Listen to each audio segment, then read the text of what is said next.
these things happen, people want to be good firefighters, right? People want to be good firefighters. We'll talk about it all day long, but when nothing big is happening, when nothing fancy is going on, that's when everybody, sitting in the recliner. That's when they want to cut corners. I don't want to take the hose off the truck. It's not a big deal. I got time on the job. I got this. Everybody's real laid back until you pull up a fire going out of 2 floors and the grandmother's skin is hanging off of her and she's screaming that her kid's screaming. When that happens, when the neighbor walks up to you and says that the lady is in the house, or the husband walks up to you and says, my wife is in there, all of a sudden, everybody wants to do a good job. You want to go get these people. You want the fire to go smoothly. You want everybody to be efficient and quick in their operations, because this is a fire that you're going to remember for the rest of your life. This is a fire you're going to remember for the rest of your career. And probably one of the most sobering things is that this is a fire where you are going to play the hand that you have dealt yourself. There's going to be a big difference, or we're going to see if there's going to be a difference between what you want to do and what you are able to do. And that's going to be based entirely on what you have or have not prepared to do. Right? So what's it ensure? What's it take? What's it take to ensure that we're going to have a good outcome at this very serious fire? The recipe for success is not complicated. It's not advanced. It's not rocket science. You got to send enough people and enough stuff. You have to have a good plan and do the right things. And people have to be smooth and efficient in performing their skills and operations. That's it. Those are the 3 things that you need to do to have a successful outcome at those fires or any tough fire. But if you want to be good, you have to put in the work. And everybody wants to be good, but few people are willing to do the work that it truly takes to be successful. And when I say to be successful, to be as successful as possible at these career fires.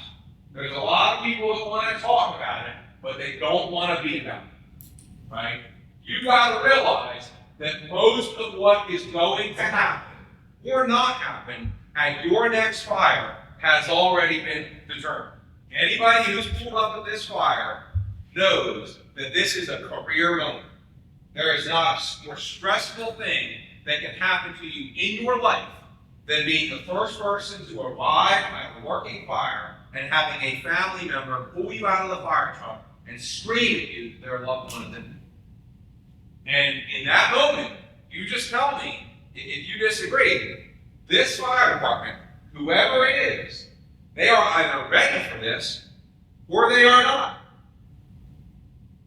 And that status is not going to change on the front lawn of this fire just because there's a kid trapped in a house fire. If this department, if these firefighters are not ready for this, there's not a 0 to hero button on the side of the pump panel saying, oh shit, boys, I didn't think we were going to go to a fire today. And I certainly didn't think there was going to be a baby in there. We better pony up. If you're not ready, the kid's going to pay that bill. And that is a bell you cannot unring. And that is sad, but that's the facts. But there are some fire departments that are going to come up, and you know what they're going to tell that lady? As she's screaming, there's a 5-month-old baby there. Hang on, man. Let me just tell these guys what to do. Tell these guys what to do. You think, is there time for that? Does that 5-month-old have a moment for you to tell somebody to get a hydrant or do a surge or stretch a line or BES this? They have any extra time for that? But that's how a lot of courts operate. We'll figure it out later. Let me go see what I got. And when I get there, I'll reinvent the wheel every single time. Never once was I sitting around that day saying, today we're going to obey. Today we're going to pull a kid out of the house. Never once. It always comes when you least expect it. And one day it will happen to you. And this is your Super Bowl. This is your Super Bowl. This is a Super Bowl fire. You're going to remember these stories the rest of your life, whether you are a firefighter for the rest of your life, or not, you will remember the fire where 2 kids died 2 days before Christmas. You're going to remember that, right? And, you're not going to have these every day, but you will have them. And if this is the Super Bowl, you got to remember the old adage, right? The game is won at practice. You get what I'm saying? The game is won at practice. You cannot make this up on the front lawn. You can't pull up and wait to see if you got fire showing. You're either ready or you're not. When you pull up and they say there's 2 kids in there, now is not the time to make a plan. Now is not the time to tell people what to do. Now is not the time to call for more help. Practice is over. It is game time. And if you don't take the field, your opponent will. The fire is trying to kill us all of the time. Its job is to burn down as much as possible and kill as many people as quickly as possible. This is not the time to start getting ready. And this is how you need to define yourself as a fireman. Being ready for these moments. What do we got in the room here? Are you all real firemen or a bunch of t-shirt wearers? Because this is about being a real fireman. Right? And what that means is showing up at the firehouse every single day, expecting to go to a fire. And expecting that fire, before it is dispatched and after it is dispatched, is going to be the worst fire of your life until you prove otherwise. And doing the things now that are necessary to be successful if that turns out to be the case. That's what being a real fireman. It's about expecting that every fire you go to will be the worst fire of your life, and being prepared for it and acting accordingly until proven otherwise, because you have no idea when it's going to happen. You have no idea what is going to happen today. You have no idea what is going to happen in your shift until you get off work tomorrow morning, and you have no idea what the outcome of the fire is going to be until it is over. And that's what this is about.